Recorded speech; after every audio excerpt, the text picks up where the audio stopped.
सुप्रभात बच्चों, हम अपनी वसंत भाग 3 कक्षा 8वीं हिंदी की पाठ्य पुस्तक में से पाठ 18 कर रहे थे, टोपी, जिसके हमने ये 2 पेज कर लिए थे। आज हम नेक्स्ट पेज करेंगे। अरे क्या मिल गया, अरे क्या मिल गया रे, गवरे ने चिढ़ा कर पूछा। मिल गया, टोपी का जुगाड़ मिल गया। जुगाड़ मतलब इंतज़ाम। गवरैया ने गवरे के सामने रुई का फाहा धर दिया। तेरे जैसा ही एक बावरा और था, गवरा बोला। रास्ता चलते चलते उसे अचानक एक दिन पड़ा हुआ चाबुक मिल गया। चाबुक होता है जो घोड़े को मारा जाता है, जिसके साथ जो लंबा सा होता है, जिसके साथ घोड़े को मारकर चलाया जाता है। चाबुक था बड़ा उम्दा मतलब बेहतर और लचकदार। किसी घुड़सवार के हाथ से छूटकर गिर गया होगा। चाबुक हाथ लगते ही वह बावरा चीखने लगा। चाबुक तो मिल गया, बाकी बचा 3 घोड़ा लगाम जीन। जीन होता है जो घोड़े के ऊपर गद्दी बनाई होती है। अब जैसे ही गवरैया को रुई का फाहा मिलता है, गवरैया बहुत खुश होती है। उसी तरह गवरा कहता है कि एक बार एक बावरा था, मूर्ख था, उसे चाबुक मिल गया तो वह खुशी के मारे पागल हो गया और कहने लगा कि चाबुक तो मिल गया, अब बस 3 चीज़ें रह गई हैं, घोड़ा, लगाम और जीन। एक घोड़ा रह गया है, एक घोड़े के ऊपर बांधने वाली वो जो लगाम होती वो रह गई है, और एक उसके ऊपर गद्दी रह गई है। चाबुक मुझे मिल गया है। उस चाबुक को पाने से ही वह समझ गया कि जैसे उसको ये तीनों चीज़ें बड़ी आराम से मिल जाएगी। अब ये तीनों तो रास्ते में पड़े मिलने से रहे। सब काम धंधा छोड़ वह बावरा ताउमर पूरी उम्र ये रटता रहा। बाकी बचा 3 घोड़ा लगाम जीन।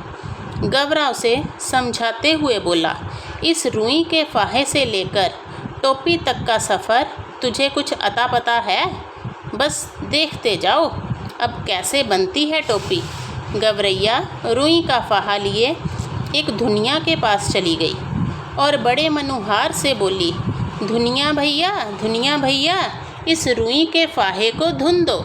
धुनिया बेचारा बूढ़ा था, जाड़े का मौसम था। ये धुनिया, उसके तन पर वर्षों पुरानी तार हो चुकी एक मिर्जाई पड़ी हुई थी। मिर्जाई जैकेट, तार मतलब फटी हुई। वह कांपते हुए बोला, तू जाती है कि नहीं? देखती नहीं, अभी मुझे राजा जी के लिए रजाई बनानी है। एक तो यहाँ का राजा ऐसा है जो चाम का दाम चलाता है, ऊपर से तू आ गई फोकट की रुई धुनवाने। फोकट मतलब मुफ्त। उज्र ना करो, उज्र मतलब इतराज़ ना करो। गवरैया बोली, मैं तुम्हें पूरी उजरत दूंगी। उजरत मेहनताना मैंने पैसा, पूरा उतना ही पैसा दूंगी तुम्हारी मेहनत का। इसे धुन दो भैया, आधा तू ले, आधा मैं ले लूँगी। धुनियों को अपनी ज़िंदगी में आज तक इतनी खरी मजूरी कभी ना मिली थी। अब जब गवरैया धुनिया के पास जाती है और कहती है, धुनिया भैया, ये गवरैया कह रही है कि मेरी रुई धुन दो। धुनिया बेचारा बूढ़ा था, गुस्से में गवरैया को कहता है कि फोकट की आ गई है मेरे पास रुई धुनवाने के लिए, चल हट यहाँ से। लेकिन गवरैया कहती है कि मैं फोकट में नहीं धुनवाऊँगी, इस रुई को धुन दे, आधी रुई तू रख ले, आधी रुई मुझे दे दी। धुनिया बड़ा खुश हुआ कि इतनी मजूरी तो आज तक उसे इस राज्य के राजा ने भी कभी नहीं दी। तो इस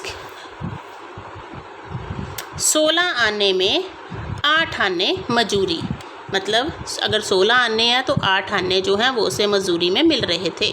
तो इसके लिए सपना थी। वह झट तैयार हो गया। घर चो उसकी तांतों बज उठी। वो जो उसकी मशीन थी जिसके साथ रुई धुनता था, ये उसकी आवाज़ है, घर चो। उसने बड़े मन से रुई धुनी। लो इसे उसमें से आधा धुनिया ने ले लिया और आधा गवरैया ने। इससे उत्साहित गवरा गवरैया एक कोरी के यहाँ गए और कहने लगे, कौरी भैया इस धुनी रुई से सूत काट दो। अब वह दोनों कोरी के पास जाकर कहते हैं कि रुई हमने धुनवा दिया, अब इससे सूत काट दो। बाकी हम अगले पार्ट में करेंगे। धन्यवाद बच्चों।